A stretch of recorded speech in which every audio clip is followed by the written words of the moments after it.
ദൈവത്തിന് സ്തോത്രം. ദൈവത്തിന്റെ അതിപരിശുദ്ധമായ നാമം വാഴ്ത്തപ്പെടുമാറാകട്ടെ. ദൈവത്തിന്റെ വചനവുമായി നമുക്കായിരിക്കാൻ ദൈവം നമുക്ക് തരുന്ന ദൈവത്തിന്റെ വലിയ കൃപകൾക്കായി ദൈവത്തിന് സ്തോത്രം ചെയ്യാം. എഫേസ്യർ ലേഖനം 6-ാം അധ്യായത്തിൽ നിന്നാണല്ലോ നാം പഠിച്ചുകൊണ്ടിരിക്കുന്നത്.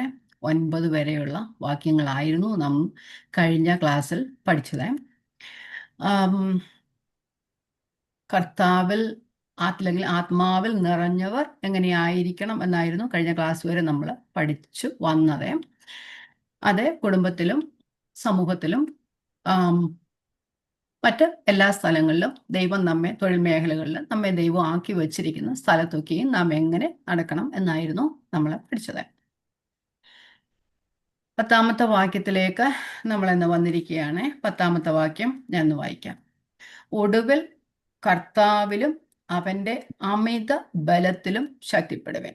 എല്ലാവർക്കും അറിയാവുന്ന വാക്യമാണ്. പ്രത്യേകിച്ച് എഫേസ്യർ ലേഖനം 6-ാം അധ്യായം 10-ാം വാക്യം മുതൽ 17-ാം വാക്യം അല്ലെങ്കിൽ 20-ാം വാക്യം വരെയുള്ളത് എല്ലാവർക്കും കാണാപ്പാടമൊക്കെ അറിയാവുന്ന വാക്യങ്ങളാണ്.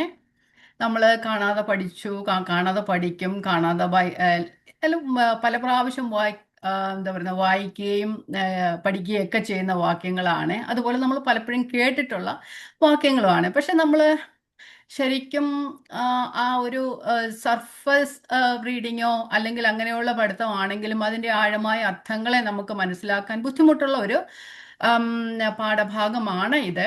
ശ്രദ്ധിച്ചിരിക്കണം. നമുക്ക് ഒരുമിച്ച് പഠിക്കാം. ഇവിടെ പറയുന്നു, ഒടുവിൽ കർത്താവിലും അവന്റെ അമിത ബലത്തിലും ശക്തിപ്പെടുവൻ. ഒടുവിൽ, ഫൈനലി.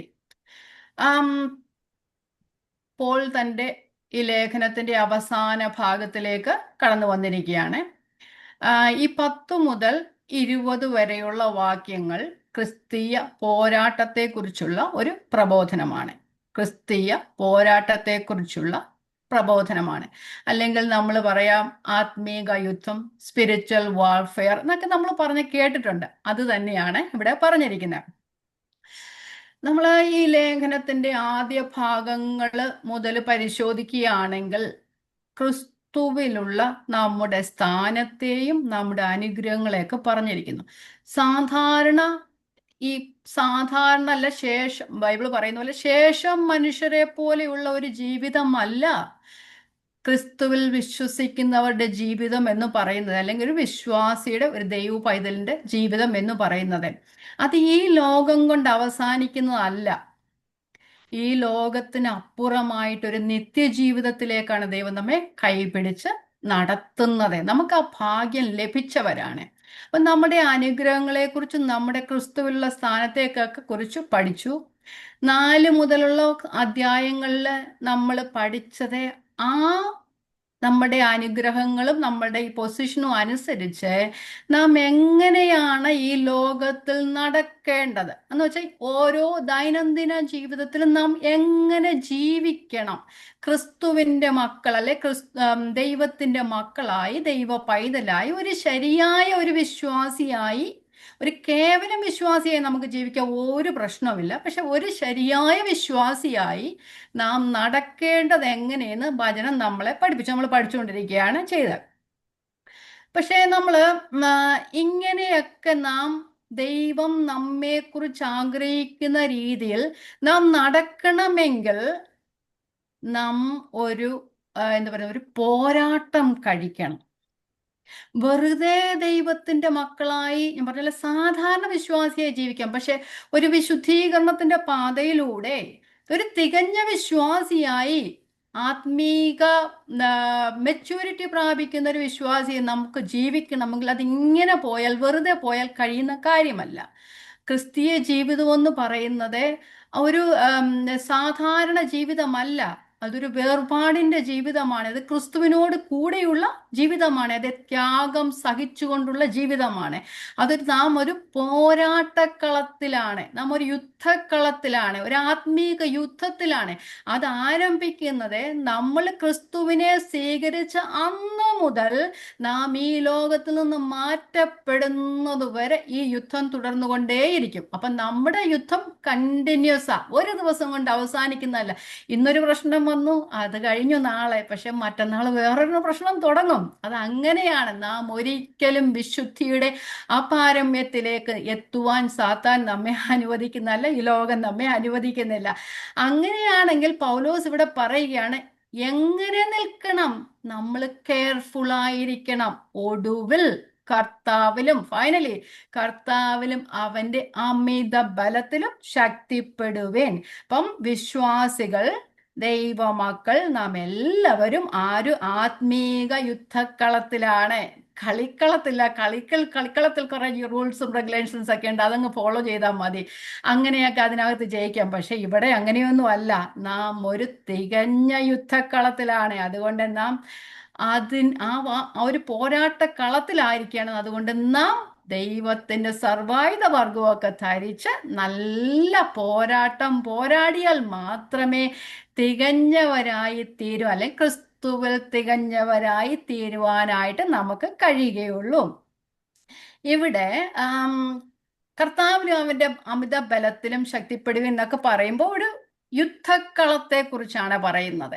ഇപ്പൊ ആ ക്രിസ്തുവിലെ ഓരോ വിശ്വാസിയും ഒരു പടയാളിയാണ്, അല്ലെങ്കിൽ ഒരു സൈനികനാണ്, അല്ലെങ്കിൽ ഒരു സോൾജിയർ ആണ്. ആ രീതിയിലാണ് പറഞ്ഞിരിക്കുന്നത്. ഇവിടെ മാത്രമല്ല, വചനത്തിന്റെ പല ഭാഗങ്ങളിലും നമ്മൾ പോവുകയാണെങ്കിൽ നമുക്ക് കാണുവാനായിട്ട് കഴിയും. അത് ഇപ്പം ഞാൻ പറഞ്ഞു കഴിഞ്ഞപ്പം തന്നെ എല്ലാവരുടെയും മനസ്സിൽ ഓടിയെത്തുന്ന ഒരു വാക്യമാണ് 2 തീമോഥെയോസിന്റെ ലേഖനം 2-ാം അധ്യായം 3-4 വാക്യങ്ങൾ ഇങ്ങനെ പറയുന്നു. 2 തീമോഥെയോസ് 2-3-4 വാക്യങ്ങൾ. ക്രിസ്തുവേശുവിന്റെ നല്ല ഭടനായി നീയും എന്നോടുകൂടെ കഷ്ടം സഹിക്കാം. പട ചേർത്തവനെ പ്രസാദിപ്പിക്കേണ്ടതിന് യാതൊരു പടയാളിയും ജീവനകാര്യത്തിൽ ഇടപെടാതിരിക്കുന്നു, വേറെയുള്ള കാര്യങ്ങൾ ഇടപെടാതിരിക്കുന്നു. എന്നിട്ട് പൗലോസ് 4-ാം അധ്യായത്തിന്റെ 7-ാം വാക്യത്തിൽ തന്റെ കാര്യം തന്നെ പറയുന്നത് എങ്ങനെയാ? ഞാൻ നല്ല പോർ പൊരുതു, ഓട്ടം തികച്ചു, വിശ്വാസം കാത്തു. അല്ലേ? അപ്പൊ ഇതൊരു പോരാട്ടക്കരത്തിലാണ്. തന്റെ അവസാന ദിവസങ്ങളിലേക്ക് എത്തിക്കൊണ്ടിരിക്കും. തനിക്കറിയാം താൻ എന്നാ മരണപ്പെടുന്നതെന്ന്. കാരണം റോമ ഗവൺമെന്റിന്റെ വിധിയൊക്കെ കിട്ടി ഇങ്ങനെ കിടക്കുകയാണ്. എപ്പോഴാണ് മരണദിനം എന്ന് പറഞ്ഞിട്ട് കാത്തിരിക്കുക. അതിന് അപ്പോയിന്റ്മെന്റ് ഒക്കെ കിട്ടിയതാ. അതുകൊണ്ട് തനിക്കറിയാം. അതുകൊണ്ടാണ് പറയുന്നത്, ഞാൻ നല്ല പോർ പൊരുതു, ഓട്ടം തികച്ചു, വിശ്വാസം കാത്തു, ഇനി നീതിയുടെ കിരീടം ദൈവം എനിക്കായി വച്ചിരിക്കുന്നു.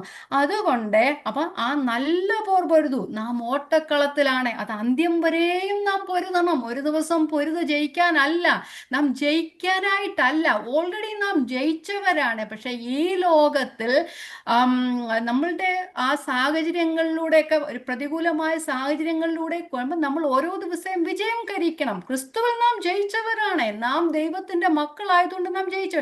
ആ ഒരു പൊസിഷൻ നമുക്കുണ്ട്. പക്ഷെ പ്രാക്ടിക്കലായിട്ട് നമുക്കൊരു പോരാട്ടം എല്ലാ ദിവസവും നാം ഉണ്ട്.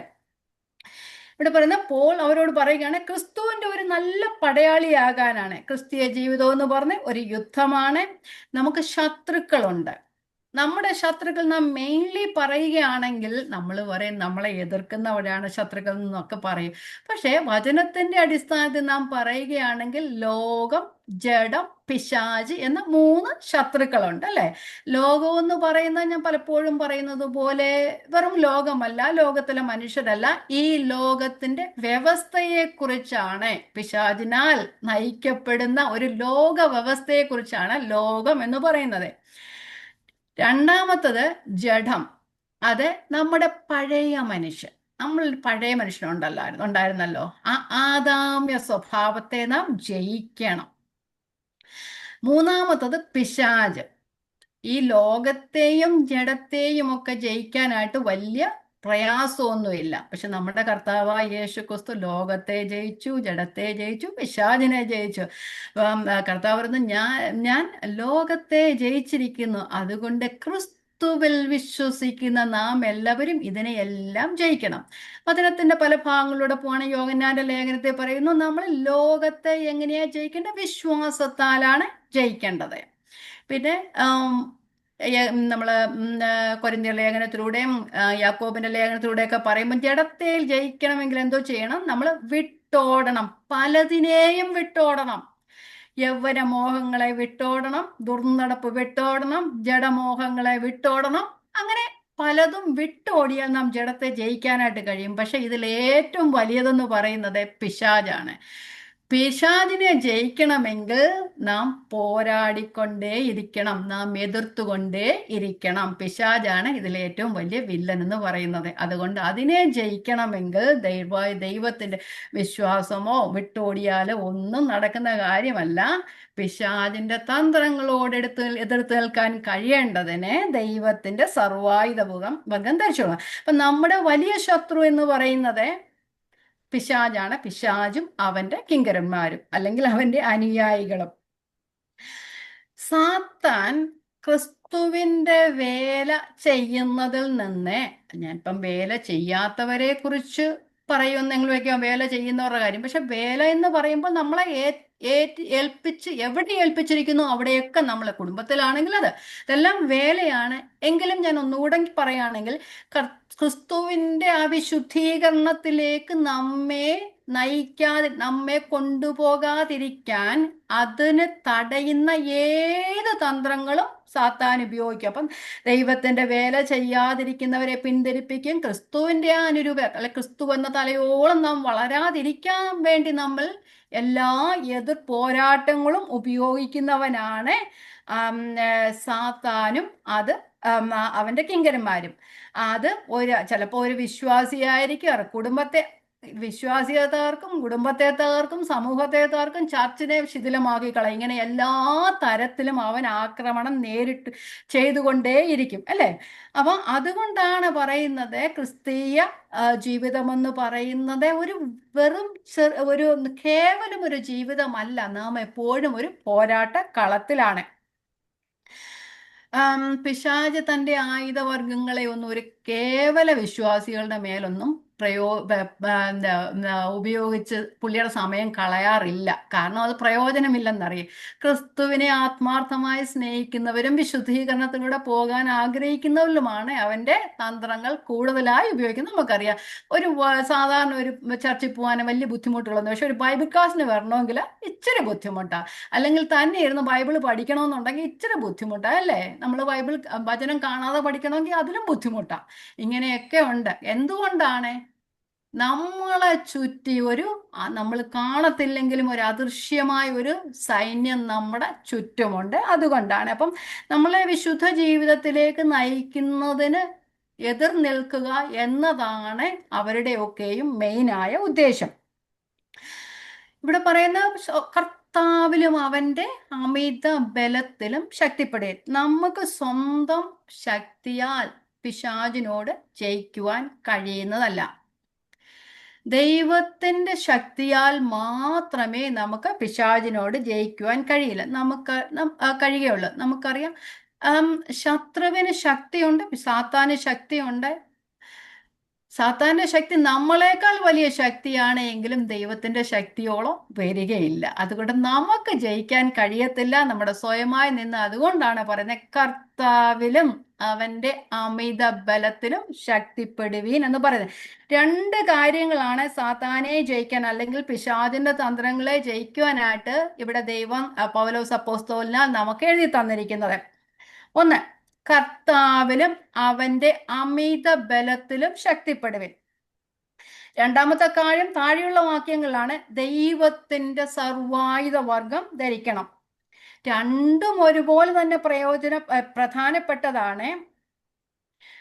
നമ്മൾ ഒരു ബാറ്റിൽ ഫീൽഡിന്റെ കാര്യം നോക്കിയാൽ, അല്ലെങ്കിൽ ഒരു യുദ്ധക്കളത്തിന്റെ കാര്യത്തിൽ നോക്കിയാൽ, ഒരു സോൾജിയർ അല്ലെങ്കിൽ ഒരു പടയാളി അല്ലെങ്കിൽ ഒരു സൈനികന് അല്ലെങ്കിൽ ഒരു പോലീസ് ഓഫീസർ നോക്കി എത്ര തന്നെ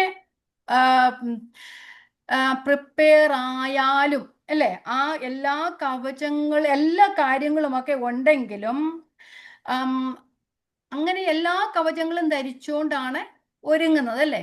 അപ്പൊ ആ എല്ലാ കവചങ്ങളും ധരിച്ചാലും തന്നോട് കൂടെയുള്ളവർ ബലഹീനരാണെങ്കിൽ ബുദ്ധിമുട്ടുണ്ടല്ലേ. ഒരു ലീഡർ വേണം അവർക്ക്. നല്ലൊരു ലീഡർ ഇല്ലെങ്കിൽ അവരുടെ കീഴിൽ ബുദ്ധിമുട്ട് വേറെ എന്താ പറയുന്നത്, കേപ്പബിൾ ആയിട്ടുള്ള ഒരു ലീഡർ അല്ലെന്നുണ്ടെങ്കിൽ അവരുടെ കീഴെ ജോലി ചെയ്യുന്ന എല്ലാവർക്കും ബുദ്ധിമുട്ടുണ്ടല്ലേ. ഇവിടെ പറയുന്നു നമ്മുടെ ലീഡർ ആരാ? കർത്താവിലും അവന്റെ അമിത ബലത്തിലും. സാധാരണ മനുഷ്യനല്ല, സർവശക്തനായ ഒരു ദൈവത്തിലാണ് ആശ്രയിക്കാനായിട്ട് പറയുന്നത്. അപ്പൊ നമ്മൾ ഈ സർവശക്തനായ, കാരണം ഒരു ബലഹീനനായ ഒരു ലീഡർ ആണെങ്കിൽ കൂടെ ജോലിയുടെ എത്ര എക്സ്പീരിയൻസ് ഉള്ള ആൾക്കാരാണെങ്കിലും, അവർക്ക് എത്ര യുദ്ധപരിചയം ഉള്ളതാണെങ്കിലും, അവർക്ക് എത്ര എക്സ്പീരിയൻസ് ഉള്ളതാണെങ്കിലും അവർക്ക് അത്ര ധൈര്യം പോരത്തില്ല. പക്ഷെ ശക്തനായ ഒരു ലീഡറിന്റെ കൂടെയാണ് വർക്ക് ചെയ്യുന്നെങ്കിൽ ബലം വർദ്ധിക്കും, ധൈര്യം വർദ്ധിക്കും. നമുക്ക് ബലം ഇല്ലെങ്കിലും ധൈര്യം വർദ്ധിക്കും. ഇവിടെ സർവശക്തനായ ഒരു കർത്താവിലാണ് നാം ആശ്രയിക്കുന്നത്. അതുകൊണ്ട് കർത്താവിലും അവന്റെ അമിത ബലത്തിലും ശക്തിപ്പെടുക. ഇവിടെ പറയുന്ന ശക്തിപ്പെടുക, ബി സ്ട്രോങ്. ഒരു സോൾജിയറിന്റെ കാര്യം തന്നെ പിന്നെ പിന്നെ ഞാൻ പറയുന്ന ഒരു പടയാളി ഒരു മിസൈൽ ഫയർ ചെയ്യണമെങ്കിൽ അതിന് ട്രെയിനിങ് വേണം അല്ലേ. അല്ലെങ്കിൽ തനിക്ക് എത്ര തന്നെ കവചങ്ങളോ ആയുധങ്ങളോ ഉണ്ടെങ്കിലും ഒരു പ്രയോജനവും വരത്തില്ല അല്ലേ. അതെന്ന് പറഞ്ഞാൽ അവർക്കൊരു കോൺഫിഡൻസ് ഇല്ലാതായി പോകും, ഒരു പ്രയോജനമില്ലാതായി പോകും അവർക്ക്. അപ്പൊ നമുക്കറിയാം, ആദ്യം ഒരു ഒരു പോലീസ് ഓഫീസറിന്റെ കാര്യം തന്നെ എടുത്താലും, ആദ്യമായി ഒരു പോരാട്ടത്തിന് പോകുന്ന ആൾക്ക് അത്ര കോൺഫിഡൻസ് കാണുകയില്ല. ഒന്നോ രണ്ടോ മൂന്നോ പ്രാവശ്യം കഴിയുമ്പോൾ അവരുടെ കോൺഫിഡൻസ് വർദ്ധിക്കാനായിട്ട് എടുക്കുക. അപ്പൊ ഇവിടെ പറയുകയാണ്, നമ്മളോ ക്രിസ്തീയ പോരാട്ടക്കളവും അങ്ങനെ തന്നെയാണ്, ക്രിസ്തീയ ജീവിതം അല്ലെ ആത്മീയ യുദ്ധത്തിലും അങ്ങനെ തന്നെയാണ്. ബി സ്ട്രോങ്, നമ്മൾ സ്ട്രോങ് ആകണം. നമ്മളുടെ എക്സ്പീരിയൻസിലൂടെ നാം അത് പരിചയപ്പെടണം, നാം ട്രെയിനിങ് പ്രാപിക്കണം. Be strong in the Lord, in the power of his might. കർത്താവിലും അവന്റെ അമിത ബലത്തിലും ശക്തിപ്പെടണം. ഞാൻ പറയുന്നത്, നാം പറയുമായിരിക്കാം കർത്താവിലും അവന്റെ അമിത ബലത്തിലും ശക്തിപ്പെടണം. പക്ഷെ പൗലോസ് അതല്ല ഇവിടെ പറയുന്നത്. നാം പ്രാപിക്കണം, ആ അമിത ബലം നാമും പ്രാപിക്കണം, ശക്തിപ്പെടണം. ഒരു സോൾജിയർ ഒരു ട്രെയിനിങ് കിട്ടിയെന്ന് പറഞ്ഞിട്ട് കാര്യമൊന്നുമില്ല. ട്രെയിനിങ് നല്ലവണ്ണം എടുത്ത് ഓരോ എക്സ്പീരിയൻസ് കഴിയും തോറും അവൾ നല്ലോണം ട്രെയിൻഡ് ആയി വരുന്നത് പോലെ തന്നെ ഇവിടെയും അതുപോലെയാണ്, നാം പ്രാപിക്കണം. നമ്മൾ 1-ാം അധ്യായത്തിലും 3-ാം അധ്യായത്തിലും ഒക്കെ പഠിച്ചു വന്നപ്പോൾ പൗലോസ് അവർക്ക് വേണ്ടി പ്രാർത്ഥിച്ച പ്രാർത്ഥനകൾ ഉണ്ടായിരുന്നല്ലോ. അവിടെ എന്താ പറയുന്നേ? നിങ്ങള് ദൈവത്തിന്റെ ബലം അറിയണം, വിശ്വസിക്കുന്നവർക്ക് വേണ്ടി വ്യാപരിക്കുന്ന അവന്റെ ശക്തിയുടെ അളവറ്റ വലിപ്പം അറിയണം, പരിജ്ഞാനത്തെ കവിയുന്ന ക്രിസ്തുവിന്റെ ആ സ്നേഹത്തെ അറിയണം, പിന്നെ ദൈവത്തിന്റെ എല്ലാ നിറവിനോളം നിറഞ്ഞു വരണമെന്നാ പ്രാർത്ഥിക്കുന്നത് അല്ലേ. അപ്പം നാം നിറഞ്ഞു വരണം, നാം അറിയണം, നാം പ്രാപിക്കണം. നാം കേവലം കേട്ടുകേൾവിയല്ല, നാം പ്രാപിക്കണം. ദൈവത്തിന് അമിത ബലമുണ്ട്, അമിത ശക്തിയുണ്ട്. എല്ലാ അനുഗ്രഹങ്ങളുടെയും ഉറവിടമാണ് ദൈവം. അതുകൊണ്ട് ദൈവശക്തി നമ്മൾ വെളിപ്പെടണമെങ്കിൽ നാം പാസീവായിട്ട് ഇരുന്നാൽ പോരാ, നാമും അതിനുവേണ്ടി ഒരു സ്റ്റെപ്പ് എടുക്കണം, ദൈവത്തിൽ ആശ്രയിക്കണം, ദൈവത്തിനു വേണ്ടി വേല ചെയ്യുവാനായിട്ട് പുറപ്പെടണം. അല്ലെങ്കിൽ വേല ഞാൻ പറഞ്ഞ എല്ലാം ദൈവവേലയാ, നാം കുടുംബത്തിലാക്കിയിരിക്കുന്ന ദൈവത്തിന്റെ വേലയാ.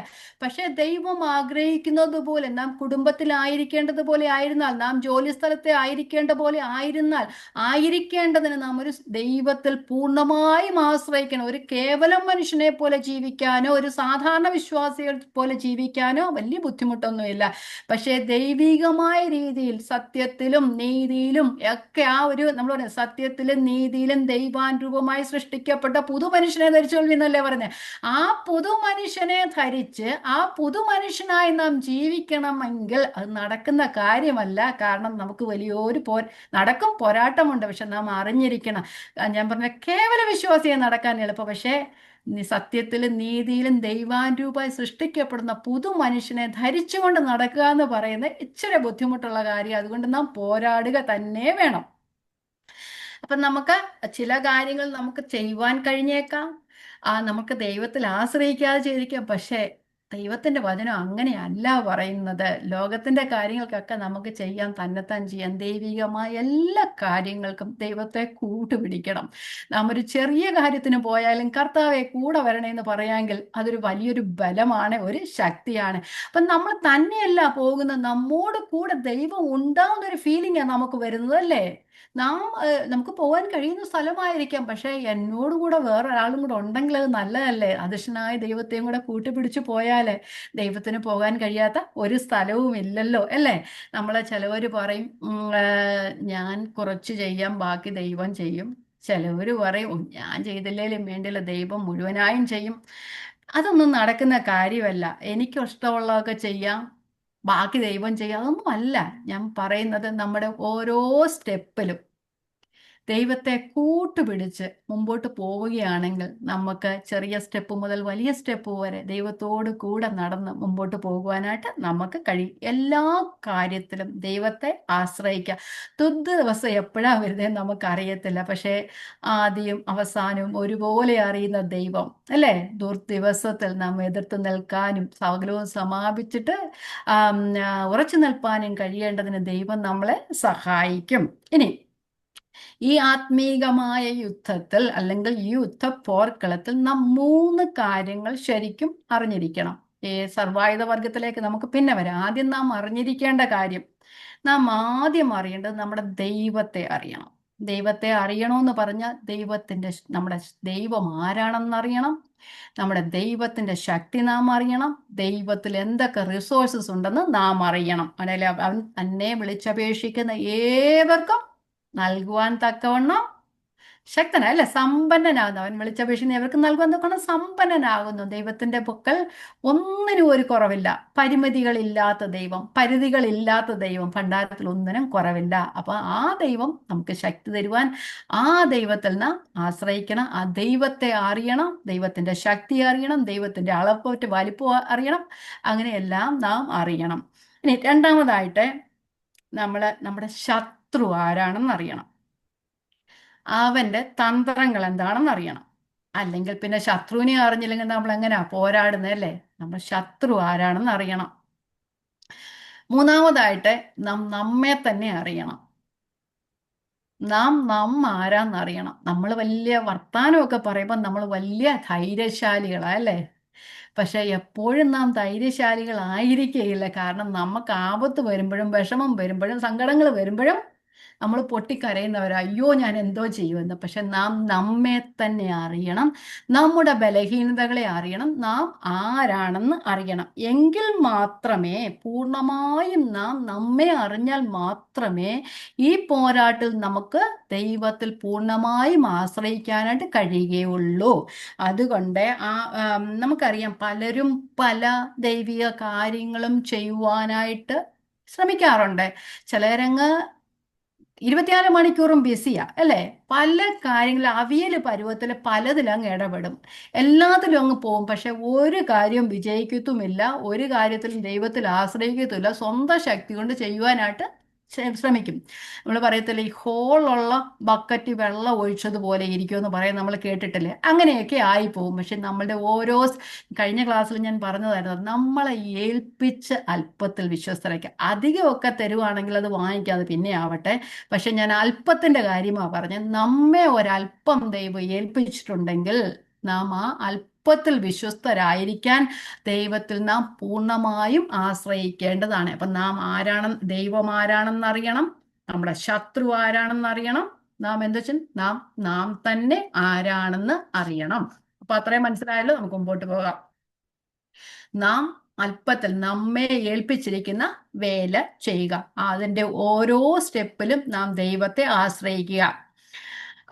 ഞാൻ മുമ്പേ പറഞ്ഞതുപോലെ, ആദ്യമായി ട്രെയിനിങ്ങിൽ ഏർപ്പെടുന്ന ഒരു സോൾജിയർ ആ ആദ്യത്തെ യുദ്ധത്തിലും ഒന്നും അത്ര കോൺഫിഡൻ്റ് ആയിരിക്കില്ല. പക്ഷെ ഒന്നോ രണ്ടോ മൂന്നോ പ്രാവശ്യം ഓരോ പോരാട്ടത്തിൽ ഏർപ്പെട്ട് അല്ലെങ്കിൽ ഓരോ എൻകൗണ്ടർ കഴിഞ്ഞ് കഴിയുമ്പോഴും ധൈര്യം വർദ്ധിക്കും, എക്സ്പീരിയൻസ് വർദ്ധിക്കും. അതുപോലെ തന്നെ നമ്മുടെ ഓരോ ചെറിയ സ്റ്റെപ്പിലും ദൈവത്തെ ആശ്രയിച്ചാൽ മുൻപോട്ട് പോകുന്ന ഓരോ വലിയ സ്റ്റെപ്പിലും ദൈവത്തെ പൂർണ്ണമായും ആശ്രയിക്കാൻ നമുക്ക് കഴിയും. കാരണം ദൈവം നമ്മോട് കൂടെയുണ്ട്.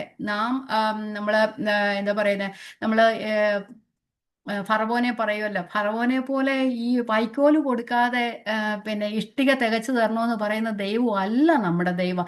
നമ്മൾ ദൈവം വിശ്വാസികളാക്കിയിരിക്കുന്നു.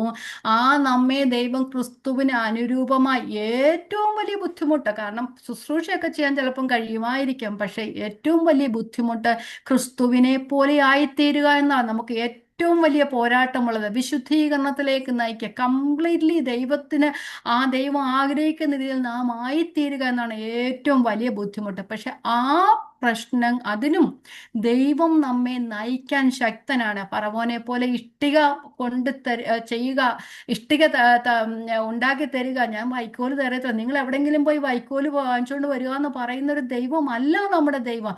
നമ്മെ വിശുദ്ധീകരണത്തിലേക്ക് നയിക്കണമെങ്കിൽ, നമ്മെ ക്രിസ്തുവിന് അനുരൂപമാക്കണമെങ്കിൽ അതിനു വേണ്ടുന്ന എല്ലാ സാഹചര്യങ്ങളെയും ഒരുക്കി തരുവാൻ ദൈവം സർവശക്തനാണ്.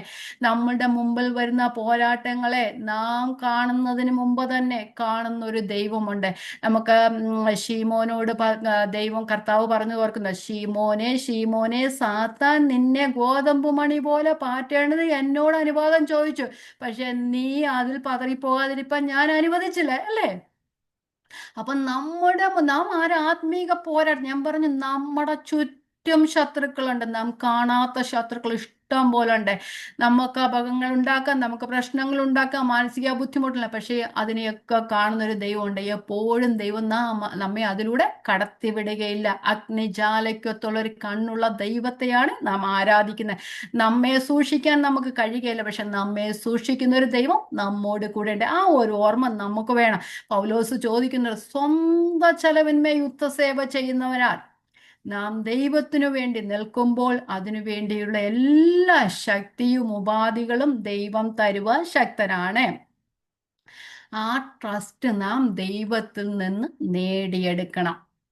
നമ്മുടെ ജീവിതത്തിലെ ഓരോ പ്രതികൂലങ്ങളിലൂടെയും ഓരോ പ്രതിസന്ധികളിലൂടെയും നാം കടന്നു പോകുമ്പോൾ അതിനെ നേരിടുവാനുള്ള കൃപ ദൈവത്തിൻ്റെ പക്കൽ നിന്ന് നമുക്ക് അതത് സമയങ്ങളിൽ ലഭിക്കും. നമുക്ക് അങ്ങനെയാണ് ഈ സ്റ്റെപ്പിൽ എന്നെ സഹായിച്ച ദൈവം അടുത്ത സ്റ്റെപ്പിലും എന്നെ സഹായിച്ചു, അടുത്ത സ്റ്റെപ്പിലും എന്നെ സഹായിക്കും. പൗലോസ് പറഞ്ഞു, ഇത്ര ഭയങ്കരമായ മരണത്തിൽ നിന്നും ദൈവം ഞങ്ങളെ വിടുവിച്ചു, അവൻ വിടുവിക്കുകയും ചെയ്യും, അവൻ മേലാൽ വിടുവിക്കുകയും ചെയ്യും, ഞങ്ങൾ അവനിൽ ആശ വച്ചിരിക്കുന്നു. എങ്ങനെയാ ട്രസ്റ്റ് കിട്ടിയത്? ഒരു ദിവസം കൊണ്ട് പൗലോസിന് കിട്ടിയ ട്രസ്റ്റ് അല്ല ഇത് ഓരോ ദിവസവും പൗലോസ് പോയ പ്രതിസന്ധികളിലൂടെ കൂടെ ഇരുന്നൊരു ദൈവമുണ്ട്. ആ ദൈവത്തെ അറിഞ്ഞു, ആ ദൈവത്തെ അനുഭവിച്ചു, ആ ദൈവത്തിൽ പൂർണ്ണമായും ആശ്രയിച്ചു. അപ്പൊ നാം അറിയുന്ന ദൈവത്തെ നാം അനുഭവിക്കണം, നാം ആശ്രയിക്കണം. ഇങ്ങനെയുള്ള പോരാട്ടത്തിൽ, ഒരു ക്രിസ്തീയ പോർക്കളത്തിലായിരിക്കുമ്പോൾ നമുക്ക് എന്നും ഒരു പോരാട്ടമുണ്ട്. ആ പോരാട്ടത്തിൽ നാം ക്രിസ്തുവിൽ അല്ലെങ്കിൽ ദൈവത്തിൽ പൂർണ്ണമായും ആശ്രയിക്കണം. നമുക്ക് ഒരു ചെറിയൊരു എക്സാമ്പിൾ പറഞ്ഞു കഴിഞ്ഞാൽ, നമ്മൾ ആദ്യം ഒരു ഫ്രണ്ടിനെ കാണുന്നു, അല്ലെ ഒരു ഫ്രണ്ടിനെ അറിയുന്നു ആദ്യമായിട്ട്, പക്ഷെ അവരെ നാം ആദ്യം ഒന്നും വിശ്വസിക്കുകയില്ല, അല്ലേ? കുറച്ചൊക്കെ കഴിഞ്ഞ് ചില കാര്യങ്ങളിലൊക്കെ നാം ഒന്ന് ട്രസ്റ്റ് ചെയ്ത് അവരെ കംപ്ലീറ്റ്ലി ട്രസ്റ്റ് ചെയ്യണമെങ്കിൽ നമുക്ക് കുറച്ച് സമയം എടുക്കും, അല്ലേ? പൗലോസ് കൊരിന്ത്യർ ലേഖനത്തിൽ പറയും, നമ്മുടെ എല്ലാ അനുഭവമാണ് അത്, അല്ലേ? കുറേ നാൾ അവരോട് ഇടപെട്ട് കഴിഞ്ഞാലേ അറിയത്തുള്ളൂ അവരെത്ര സത്യസന്ധരാണ്, അവരെത്ര നീതിയുള്ളവരാണ്, അവരെത്ര വിശ്വസ്തരാണ്, അല്ലേ? അവരെ ആശ്രയിക്കാൻ കൊള്ളാമോ എന്ന്. അങ്ങനെയാണ് ദൈവിക കാര്യങ്ങളിലും. അപ്പം പൗലോസ് പറയുന്നുണ്ട് കൊരിന്ത്യർ ലേഖനത്തിൽ, ഞങ്ങൾ പലപ്പോഴും പരീക്ഷിച്ച് പലതിലും ഉത്സാഹിയായി കണ്ടെന്ന് പറയുന്നുണ്ടല്ലേ. അവരും പരീക്ഷിക്കുന്നുണ്ട്, ദൈവം പരീക്ഷിക്കത്തൊന്നുമില്ല, പക്ഷെ ഞങ്ങൾ പലതിലും പരീക്ഷിച്ച് ഉത്സാഹിയായി കണ്ടെന്ന സഹോദരനെ കുറിച്ച് പൗലോസ് അവിടെ പറയുന്നത്. തന്നോട് കൂടെയുള്ള വിശുദ്ധന്മാർക്ക് വേണ്ടിയുള്ള ധർമ്മശേഖരത്തിൽ പൗലോസിനോടുകൂടെ ഐക്യപ്പെട്ട, അല്ലെങ്കിൽ തീത്തോസിനു കൂടെ ഐക്യപ്പെട്ട ഒരു സഹോദരനെ കുറിച്ചാണ് അവിടെ പറഞ്ഞിരിക്കുന്നത്. അപ്പം പല പ്രാവശ്യങ്ങളിലും പല കാര്യങ്ങളിലും വിശ്വസ്തരായവരിലാണ് നാം ട്രസ്റ്റ് ചെയ്യുന്നത്. ഈ ലോകത്തിലെ മനുഷ്യരെ നാം എത്രത്തോളം ട്രസ്റ്റ് ചെയ്യും, പക്ഷെ നമ്മുടെ ദൈവത്തെ നാം എത്രമാത്രം ട്രസ്റ്റ് ചെയ്താൽ നോക്കും, അല്ലേ? അപ്പം ആ, പലർക്കും മനുഷ്യരെ വിശ്വസിക്കാൻ ഒക്കും, പക്ഷെ ദൈവത്തെ വിശ്വസിക്കാൻ ഭയങ്കര പ്രയാസം അല്ലേ? കാണുന്ന സഹോദരനെയൊക്കെ വിശ്വസിക്കും, പക്ഷെ കാണാത്ത ദൈവത്തെ വിശ്വസിക്കാൻ ഒരു ഭയങ്കര ബുദ്ധിമുട്ടാണ്. പക്ഷെ അതാണ് ഒരു വിശ്വാസിയുടെ വിജയം എന്ന് പറയുന്നത്. കാണാത്ത ദൈവത്തിൽ ആശ്രയിക്കുക, വചനം പറയുന്നത് കണ്ണടച്ചങ്ങ് വിശ്വസിക്കുക അല്ലേ? അപ്പം ഇവിടെ പൗലോസ് പറയുന്നു, പിശാചിന്റെ തന്ത്രങ്ങളോട് എതിർത്ത് നിൽക്കാൻ കഴിയേണ്ടതിനെ കർത്താവിലും അവന്റെ അമിത ബലത്തിലും ശക്തിപ്പെടുക. ദൈവം തൻ്റെ ആ യുദ്ധക്കളത്തിലാക്കിയിരിക്കുന്ന, അല്ല നമ്മൾ ദൈവം ആക്കി വെച്ചിരിക്കുക നമ്മുടെ ഈ പൊസിഷൻ എന്ന് പറയുന്നത്. അത് നമ്മളെ ബലഹീനരെയാ ദൈവം തൻ്റെ വേലയ്ക്ക് വേണ്ടി ഉപയോഗിക്കുന്നത്. ശക്തന്മാരെ ഒന്നും ദൈവം വേലയ്ക്ക് വേണ്ടി ഉപയോഗിച്ചിട്ടില്ല. അല്ലെങ്കിൽ ശക്തന്മാരാണെന്നുള്ളവരുടെ അവരുടെ ബലം മുഴുവൻ ക്ഷയിച്ചു കഴിഞ്ഞിട്ട്, മോശയുടെ കാര്യം നമുക്കറിയാമല്ലോ. മോശ ശക്തനായിരുന്നുണ്ട്, പക്ഷേ ബലമെല്ലാം ക്ഷയിച്ച് തന്നെ കൊണ്ട് ഒന്നിനും പ്രയോജനമില്ലെന്ന് താൻ തന്നെ പരിക്കന് വിക്കൻ എന്നൊക്കെ പറഞ്ഞ ഒരാളെ ദൈവം ഒരു വലിയൊരു ജനതയെ വീണ്ടെടുക്കാനായിട്ട് ഉപയോഗിച്ചത്. നമുക്ക് മനസ്സിൽ ഓടി വരുന്ന ഒരു വാക്യം 1 Corinthians 1:27 ജ്ഞാനികളെ ലജ്ജിപ്പാൻ ദൈവം ലോകത്തിൽ ഭോഷത്വമായത് തിരഞ്ഞെടുത്തു, ബലമുള്ളതിനെ ലജ്ജിപ്പാൻ ദൈവം ലോകത്തിൽ ബലഹീനമായത് തിരഞ്ഞെടുത്തു, ഉള്ളതിനെ ഇല്ലായ്മയാക്കുവാൻ ദൈവം ലോകത്തിൽ കുലഹീനവും നികൃഷ്ടവും ഏതുമില്ലാത്തതും തിരഞ്ഞെടുത്തു. ദൈവസന്നിധിയിൽ ഒരു ജഡവും പ്രശംസിക്കാതിരിക്കേണ്ടതന്നെ. നമുക്കറിയാം നമ്മളെക്കാൾ എത്രയോ വലിയവർ ഈ ലോകത്തിലുണ്ട്, എത്ര PhD അല്ലേ? അങ്ങനെ വലിയ സയന്റിസ്റ്റുകൾ, വലിയ അംബാസഡേഴ്സ്, പ്രസിഡൻസ് ഒക്കെ എല്ലാവരും ഉണ്ട്. പക്ഷേ ദൈവത്തെ വിശ്വസിക്കാൻ തിരഞ്ഞെടുത്ത ഈ ബലഹീനരായ മനുഷ്യരെ അല്ലേ, അവർക്ക് ചിലവർ പറയുന്നുണ്ട്, നിങ്ങൾ പറയുന്നതൊന്നും ഞങ്ങൾക്കൊന്നും മനസ്സിലാകത്തില്ലെന്ന്. കാരണം മനസ്സിലാകത്തില്ല, കാരണം അവരുടെ ഹൃദയം മനസ്സ് ആരാണ്ട കുരുടാക്കി വെച്ചേക്കുക അല്ലേ? ഈ ലോകത്തിന് ദൈവം കുരുടാക്കി വെച്ചിരുന്നുണ്ട്, അവർക്ക് മനസ്സിലാകാത്തത്. പക്ഷെ ശിശുക്കളായ നമുക്ക് ഈ വചനങ്ങളെയൊക്കെ പഠിക്കാൻ ദൈവം കൃപ തന്നു. അപ്പം നമ്മൾ കണ്ണടച്ച് ദൈവത്തിൽ ക്രിസ്തുവിലും അവന്റെ ദൈവത്തിലും അവന്റെ അമിത ബലത്തിലും അല്ലെ, ഒടുവിൽ കർത്താവിലും അവന്റെ അമിത ബലത്തിലും ശക്തിപ്പെടുവിൻ. ഇനി നമുക്ക് അടുത്ത വാക്യത്തിലേക്ക് പോകാം. അടുത്ത വാക്യം ഇത്രയും മനസ്സിലായല്ലോ? ഞാൻ പതിയെ പോന്നേന്ന്. പിശാചിന്റെ തന്ത്രങ്ങളോട് എതിർത്തു നിൽപ്പാൻ കഴിയേണ്ടതിന് ദൈവത്തിന്റെ സർവായുധ വർഗം ധരിച്ചുകൊള്ളുക. അപ്പം പിശാചിന് തന്ത്രങ്ങളുണ്ട്. വചനത്തിന്റെ ചില വാക്കുകൾ പറയുന്നുണ്ട്, വാക്യം ഏതാന്ന് ഓർക്കുന്നില്ല. അവന്റെ തന്ത്രങ്ങളെ നാം അറിയാത്തവരല്ലല്ലോ എന്ന് പറയുന്നുണ്ടല്ലേ. അപ്പം പിശാചിന്റെ തന്ത്രങ്ങളെ നാം അറിയാത്തവരല്ല. അപ്പൊ ആ യുദ്ധക്കളത്തിൽ നമ്മളിവിടെ ആദ്യത്തെ പിശാചിന്റെ ആ യുദ്ധക്കളത്തിൽ, അല്ലെങ്കിൽ നമ്മുടെ ആ ആത്മീക പോരാട്ടക്കളത്തിൽ നാം പോരാടേണ്ട ആദ്യത് കർത്താവിലും അവന്റെ അമിത ബലത്തിലുമാണ് നാം ശക്തിപ്പെടേണ്ടത്. രണ്ടാമത്തെ ഇവിടെ പറയുന്നു, ദൈവത്തിന്റെ സർവായുധ വർഗം ധരിക്കണം. ക്രിസ്തീയ ജീവിതം എന്ന് പറഞ്ഞതുപോലെ അതൊരു എളുപ്പമായ കാര്യമല്ല. വെറുതെ ഒരു ക്രിസ്ത്യാനിയെ നമുക്ക് ജീവിക്കാം, പക്ഷെ അത് എളുപ്പമാണ്. വിശുദ്ധിയോടെ ദൈവത്തെ പ്രസാദിച്ചുകൊണ്ടൊരു ജീവിതം നയിക്കണമെങ്കിൽ അത് പ്രയാസകരമാണ്. അത് നാം പിശാചിന്റെ തന്ത്രങ്ങളോട് നാം എതിർത്ത് നിൽക്കുക വേണം. തന്ത്രം എന്നല്ല പറയുന്നത്, തന്ത്രങ്ങൾ എന്നാണ് പറയുന്നത്. ഒരു തന്ത്രം മാത്രം ഉപയോഗിച്ചുകൊണ്ട് ഒരിക്കലും പിശാച് വരത്തില്ല. പല തന്ത്രങ്ങൾ ഉപയോഗിക്കും. ഇവിടെ ദൈവത്തിന്റെ സർവായുധ വർഗം എന്നാ പറയുന്നത്. ഒരു തന്ത്രം കൊണ്ട്, അല്ലെ ഒരു വർഗം കൊണ്ട്, അല്ലെ ഒരു സർവായുധ വർഗത്തിലെ ഒരു കാര്യം കൊണ്ടൊന്നും നമ്മൾ പോയി കഴിഞ്ഞാൽ ശരിയാകത്തില്ല. സർവായുധ വർഗം മുഴുവനും ധരിച്ചാൽ മാത്രമേ പിശാചിന്റെ തന്ത്രങ്ങളെ നമുക്ക് എടുത്തെടുക്കാനായിട്ട് കഴിയത്തുള്ളൂ. ഇവിടെ പറഞ്ഞ ഇംഗ്ലീഷ് പറഞ്ഞ സ്കീംസ് അല്ലെങ്കിൽ വൈൽസ് ഓഫ് ഡെവിൾ എന്നാ പറയുന്നത്. പിശാചൻ തന്ത്രം മെനയുന്നതിനല്ല, തന്ത്രങ്ങൾ മെനയുന്നതിന്. അപ്പം തന്ത്രങ്ങളോട് എതിർത്ത് നിൽക്കാൻ നമുക്ക് കഴിയണം. 1 Petrus 5:8 പറയുന്നത്, നിങ്ങളുടെ പ്രതിയോഗിയാകുന്ന പിശാച് അലറുന്ന സിംഹം എന്ന പോലെ ആരെ വിഴുങ്ങേണ്ടു, ഒരാളെ അല്ല, ആരെ വിഴുങ്ങേണ്ടു എന്ന് ചുറ്റി നടക്കുക ചെയ്യുന്നത്. വെറുതെ സ്ട്രൈറ്റ് ആയുള്ള പാതയിലല്ല നടക്കുന്ന, വളഞ്ഞു ചുറ്റി തിരിഞ്ഞങ്ങ് നടക്കുകയാണ്, ആരെ വിഴുങ്ങേണ്ടു എന്ന് പറഞ്ഞു. അപ്പൊ പിശാച് നമ്മളോട് എതിർക്കുന്ന എന്തുകൊണ്ടാ? നാം അവന്റെ പക്ഷത്തല്ലാത്തത് കൊണ്ടാണ് പിശാച് നമ്മോട് എതിർത്ത് നിൽക്കുന്നത്, അല്ലെങ്കിൽ ദൈവത്തിന്റെ മക്കളോട് എതിർത്ത് നിൽക്കുന്നത്. ഇനി സാത്താന്റെ തന്ത്രങ്ങൾ എന്തൊക്കെയാ? കുറച്ചൊക്കെ നമുക്കൊക്കെ അറിയാമല്ലേ. പക്ഷെ ആദ്യം ബാധിക്കുന്ന എവിടെയാണെന്നറിയാമോ സാത്താനെ? നമ്മുടെ ചിന്തകളെയാ ബാധിക്കുന്നത്. അപ്പൊ അത് നമ്മൾ വെറുതെ ഇല്ലാത്ത ചിന്തകൾ നമുക്ക് തരും, നമ്മളെ നിരുത്സാഹപ്പെടുത്തും. നിന്നെ കൊണ്ട് ഒന്നിനും കൊള്ളത്തില്ല, എന്നുള്ള ചിന്തകൾ ആദ്യം വരുന്നത്. നിനക്കിതിനൊന്നും കൊള്ളത്തില്ല, നീ ഇതിനൊന്നും ബലമൊന്നുമില്ല, നീ അശക്തയാണ്, നീ ബലഹീനയാണെന്നൊക്കെ പറയല്ലേ, നമ്മളെ നിരുത്സാഹപ്പെടുത്തുന്നത്, നമ്മളിൽ സംശയം ജനിപ്പിക്കുന്നത്, അപ്പം ആ, നമ്മളെ ഡിസ്കറേജ് ചെയ്യുന്നത്, നമ്മളിൽ ഭയം ജനിപ്പിക്കുന്നത്, എവിടെ പോയാലും ഭയമാ അല്ലേ? ആ ഭയമൊക്കെ ജനിപ്പിക്കുന്ന സാത്താൻ്റെ ആ ഒരിതാണ്. കുറ്റപ്പെടുത്തും, നമ്മളെ ഉപദേശപരമായി തെറ്റിക്കും, ഈ ലോകത്തിന്റെ മോഹങ്ങളിലേക്ക് നമ്മെ വലിച്ചഴയ്ക്കും, നമ്മുടെ ശ്രദ്ധയെ വേറൊന്നിലേക്കൊക്കെ തിരിക്കും.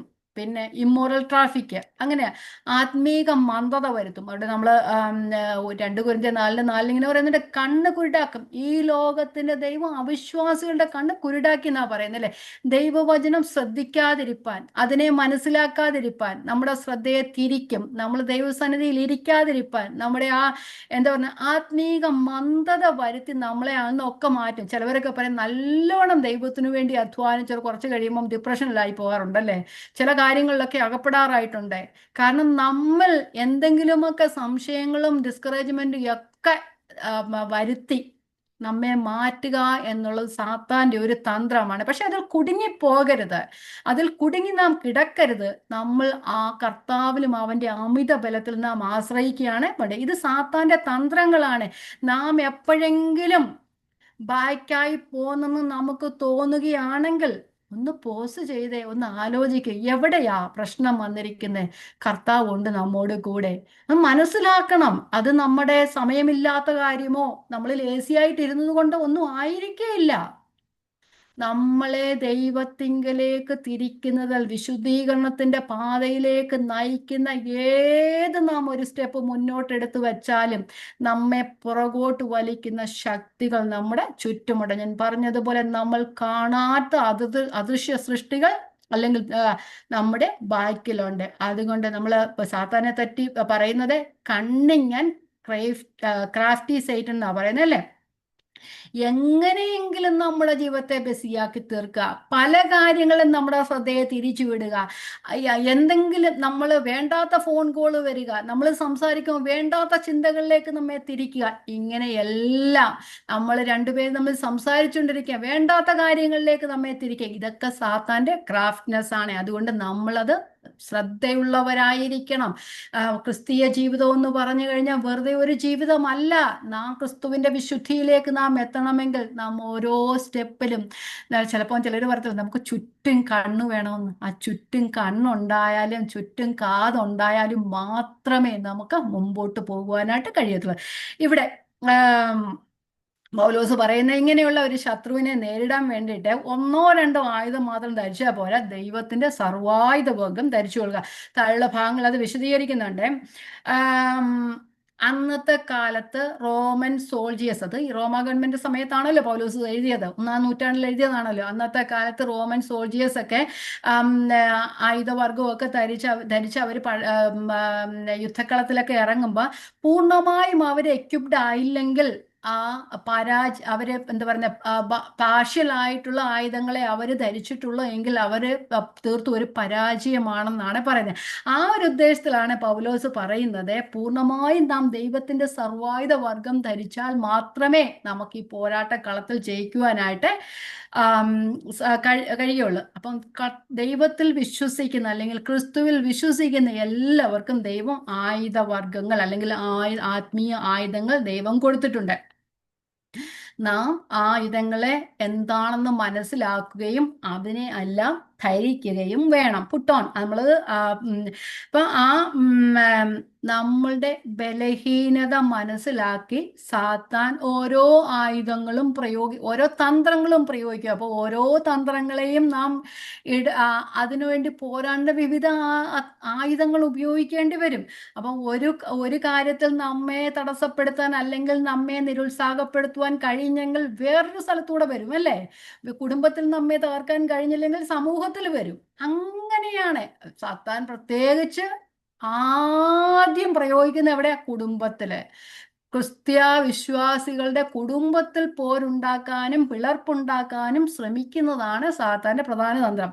അതുപോലെ തന്നെ നമ്മളെ വിശുദ്ധിയിലേക്ക് നടത്തുന്ന കാര്യങ്ങളും. അപ്പൊ അതുകൊണ്ട് ഒരു കാര്യത്തിൽ നാം അവൻ പരാജയപ്പെട്ടെന്ന് തോന്നിയാൽ ക്രാഫ്റ്റിയായ സാത്താൻ വേറൊരു മാർഗം ഉപയോഗിക്കും. അപ്പൊ ഇവിടെ പറയുന്നു ധരിച്ചുകൊള്ളുവേൻ, put on the full armour of God. അത് നമുക്ക് ലഭിച്ചതാണ്. എവിടെയാണ് നമുക്ക് ലഭിക്കുന്നത്? ക്രിസ്തുവിലാണ്. നമ്മൾ റോമാലേഖനം 13-ാം അധ്യായം 14-ാം വാക്യത്തിൽ പറയുമ്പോൾ കർത്താവായ യേശു, എടുക്കണ്ട, കർത്താവായ യേശു ക്രിസ്തുവിനെ തന്നെ ധരിച്ചുകൊള്ളുവിൻ. ക്രിസ്തുവിനെ നാം ധരിക്കണം. നമ്മൾ ഈ ഓരോ ആയുധങ്ങളും പറഞ്ഞു വരുമ്പോൾ അത് ക്രിസ്തു തന്നെയാണെന്ന് നമുക്ക് മനസ്സിലാക്കുവാനായിട്ട് കഴിയും. അപ്പൊ ക്രിസ്തുവിനെ ധരിക്കുക എന്ന് പറഞ്ഞാൽ ക്രിസ്തു വെളിപ്പെടുത്തിയ സത്യങ്ങളെ മനസ്സിലാക്കുക, ദൈവത്തിന്റെ വചനം പഠിക്കുക, അതിനെ പ്രായോഗികമാക്കുക.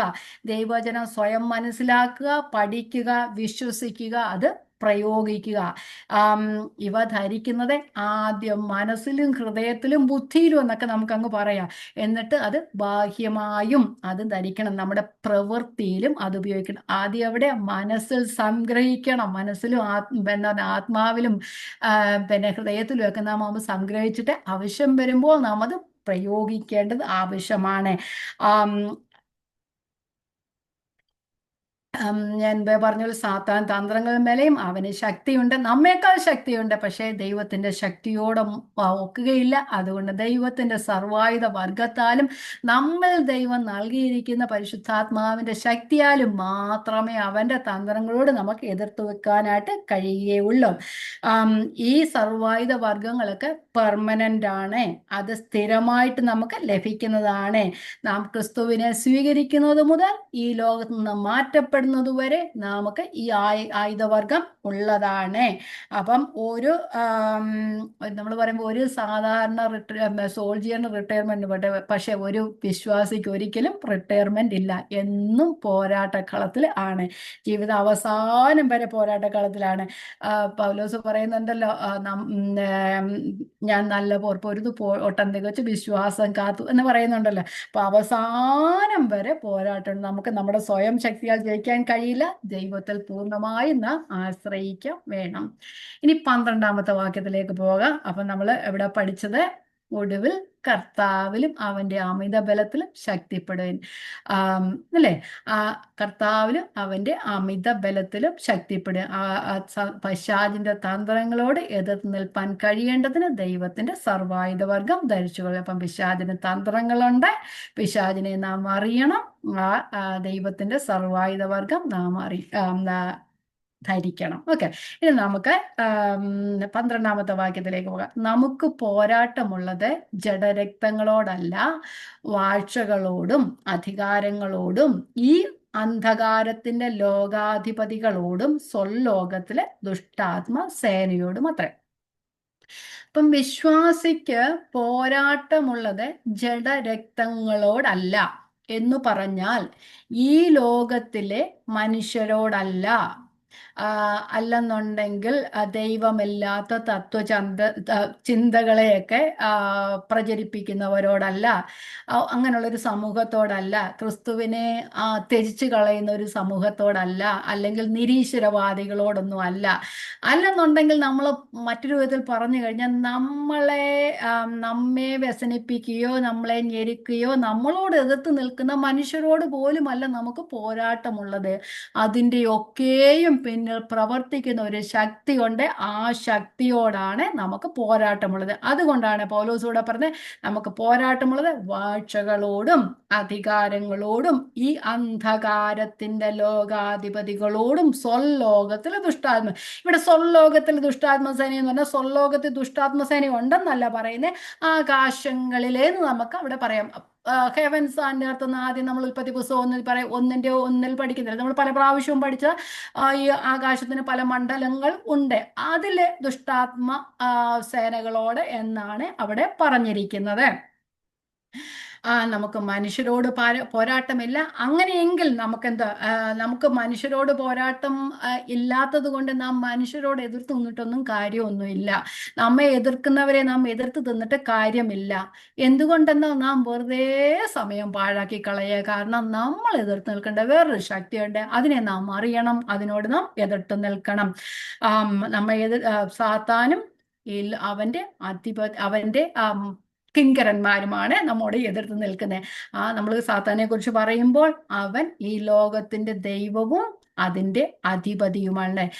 ഈ പോരാട്ടത്തിൽ പിശാചി ഏകനല്ല, അദൃശ്യ മണ്ഡലത്തിലെ അനേക ആത്മാക്കൾ അവനോട് കൂടെ ഉണ്ട്. നമുക്ക് താഴോട്ടുള്ള കാര്യങ്ങൾ പഠിച്ചു വരുമ്പോൾ നമുക്കത് പഠിക്കാം. യോഹന്നാന്റെ സുവിശേഷം 12:31 ഇങ്ങനെ പറയുന്നു, ഇപ്പോൾ ഈ ലോകത്തിന്റെ ന്യായവിധിയാകുന്നു, ഇപ്പോൾ ഈ ലോകത്തിന്റെ പ്രഭുവിനെ പുറത്ത് തള്ളിക്കളയും. അപ്പൊ ലോകത്തിന്റെ പ്രഭു. അതുപോലെ 2 കൊരിന്ത്യർ 4:4 നമ്മളെപ്പോഴും പറയുന്ന വാക്യമാണ്, ദൈവപ്രതിമയായി, ഞാൻ ഓൾറെഡി ഇന്ന് പറഞ്ഞതാണ്, ക്രിസ്തുവിന്റെ തേജസ്സുള്ള സുവിശേഷ പ്രകാശം ശോഭിക്കാതിരിക്കാൻ ഈ ലോകത്തിന്റെ ദൈവം അവിശ്വാസികളുടെ മനസ്സ് കുരുടാക്കി.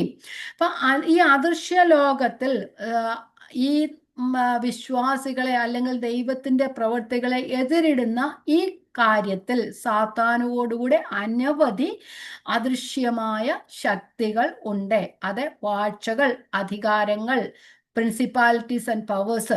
അത് നമുക്ക് വിവിധ റാങ്കിലുള്ളവരുണ്ടായിരിക്കാം. നമ്മൾ ഈ ലോകത്തിന്റെ ഭരണത്തിൽ തന്നെ നോക്കുമ്പോൾ പ്രസിഡന്റ് ഉണ്ട്, വൈസ് പ്രസിഡന്റ് ഉണ്ട്, ക്യാബിനറ്റ് മിനിസ്റ്റേഴ്സ് ഉണ്ട്. ഓരോ ഓഫീസിലും പല റാങ്കിലുള്ള ആൾക്കാരുണ്ടല്ലോ. അതുപോലെ സാത്താനും അവന് കിങ്കരന്മാരുണ്ട്, വേറെ വേറെ റാങ്കിലുള്ള ആൾക്കാരുണ്ട്. അതുകൊണ്ടായിരിക്കാം ഇവിടെ പ്രിൻസിപ്പാലിറ്റീസ് ആൻഡ് പവേഴ്സ്, വാഴ്ചകൾ, അധികാരങ്ങൾ എന്നൊക്കെ പറയുന്നത്.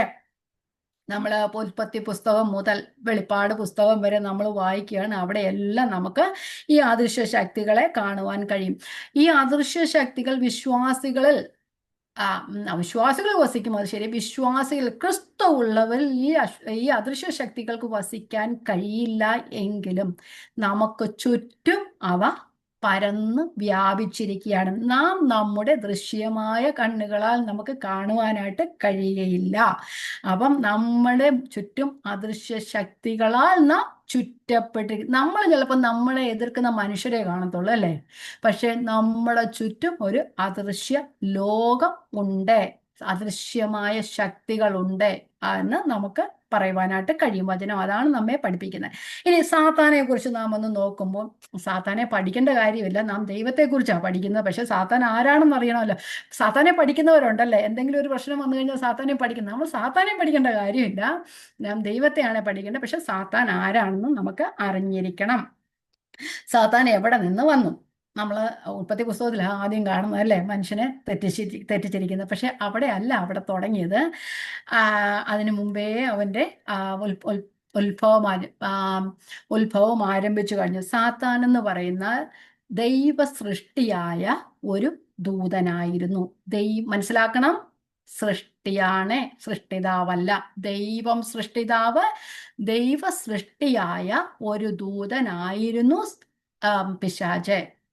എന്താ ഞാനത് എടുത്തു പറയാൻ കാരണമെന്ന് പറഞ്ഞാല്, എല്ലാവർക്കും സാത്താനെ പേടിയാ, അല്ലെ? ഭയങ്കര പേടിയാ സാത്താന്, ദൈവത്തെക്കാൾ പേടിയാ സാത്താന്. പക്ഷേ സർവശക്തനല്ല, അവന് ശക്തിയുണ്ട്, അവൻ സർവശക്തനല്ല. അത് നാം മനസ്സിലാക്കണം. നമ്മുടെ വചനത്തിൽ നാം വായിക്കുന്നത്, നമ്മോട് കൂടെയുള്ളവർ അവരോട് കൂടെയുള്ളവരെക്കാൾ അധികം, അല്ലേ? നമ്മൾ ക്രിസ്തു ഉണ്ടെങ്കിൽ ഇതൊന്നും നമുക്ക് ഒരു കാര്യവുമല്ല എന്നാണ് ഞാൻ പറഞ്ഞത്. സാത്താനെ ഭയക്കേണ്ട കാര്യമില്ല, പക്ഷെ അവന്റെ ശക്തിയെ നാം അറിഞ്ഞിരിക്കണം. ഇനി അവന്റെ ഉത്ഭവത്തെ കുറിച്ച് പറയുമ്പോൾ നമ്മൾ ആദ്യം നമുക്ക് എടുക്കാൻ കൊള്ളാവുന്ന, അല്ലെങ്കിൽ നമുക്ക് പഠിക്കാൻ ഉള്ള ഒരു വാക്യം എഹെസ്കേലിന്റെ പുസ്തകം, എസെക്കിയേൽ 28:12 മുതലുള്ള വാക്യങ്ങളാണ്. ഞാൻ വായിച്ചു പോകാം. പക്ഷെ ഞാൻ ഈ പറയുന്നതില് നമ്മൾ എസെക്കിയേലിനകത്തും യെശയ്യാവിനകത്തും സാത്താന്റെ ഉത്ഭവത്തെ കുറിച്ചൊക്കെ രണ്ട് വാക്യഭാഗങ്ങളാണ് നമ്മൾക്ക് അറിയാൻ കഴിയുന്നത്. പക്ഷെ പലരും ഒരു ഭൂരിപക്ഷം വിശ്വാസികളും അല്ലെങ്കിൽ വേദപഠിതാക്കളും വിശ്വസിക്കുന്നത് സാത്താന്റെ ഉത്ഭവം അതാണ്. പക്ഷെ അതിനെ എതിർക്കുന്നവരുണ്ട്. അതുകൊണ്ട് എനിക്ക് മനസ്സിലായത് സാത്താൻ്റെ ഉത്ഭവം അവിടെയാണെന്ന്. പക്ഷെ പലരും എതിർത്ത് പറയുന്നതും അതല്ല, സാത്താൻ്റെ ഉത്ഭവം അതല്ല എന്ന് പറയുന്നവരുണ്ട്. പക്ഷെ അതിനെക്കുറിച്ച് നമുക്ക് വലിയ പൂർണ്ണമായ ഒരു വെളിപ്പാടൊന്നും നമുക്ക് കിട്ടിയിട്ടില്ല, എനിക്ക് കിട്ടിയിട്ടില്ല. പക്ഷെ ഞാൻ പറയുകയാണ്, പക്ഷേ അവന്റെ തന്ത്രങ്ങളെ നമുക്കറിയാം. അത് വേദപുസ്തകത്തിൽ ഇടനീളം പറഞ്ഞിട്ടുണ്ട്. പിന്നെ ഒരു കാര്യം കൂടെ പറഞ്ഞിട്ടുണ്ട്, അവന്റെ അവസാനം എവിടാന്നും പറഞ്ഞിട്ടുണ്ട് അല്ലേ. ഉത്ഭവം അങ്ങനെ പറഞ്ഞിട്ടില്ലെങ്കിലും പലരും പറയുന്നതിലും നമ്മൾ വചനം വായിക്കുന്ന മനസ്സിലാകുന്ന എസെക്കിയേലിന്റെ പുസ്തകം 28-ാം അധ്യായം, അതുപോലെ യെശയ്യാ പുസ്തകം 14-ാം അധ്യായം നമുക്ക് അവിടെ ഒന്ന് വായിച്ചിട്ട് പോകാം. വായിക്കാം. 28-12 മുതലുള്ള വാക്യങ്ങൾ. എസ്കേൽ: മനുഷ്യപുത്ര, നീ സോർ രാജാവിനെ കുറിച്ചൊരു വിലാപം തുടങ്ങി പറയണം. ചിലർ പറയുന്നത് സോർ രാജാവിനെ കുറിച്ചാണെന്ന് പറയുന്നവരുണ്ട്. അതുകൊണ്ടാണ് ഞാൻ പറഞ്ഞത് സംശയമുണ്ട് എന്നാ പറയുന്നത്.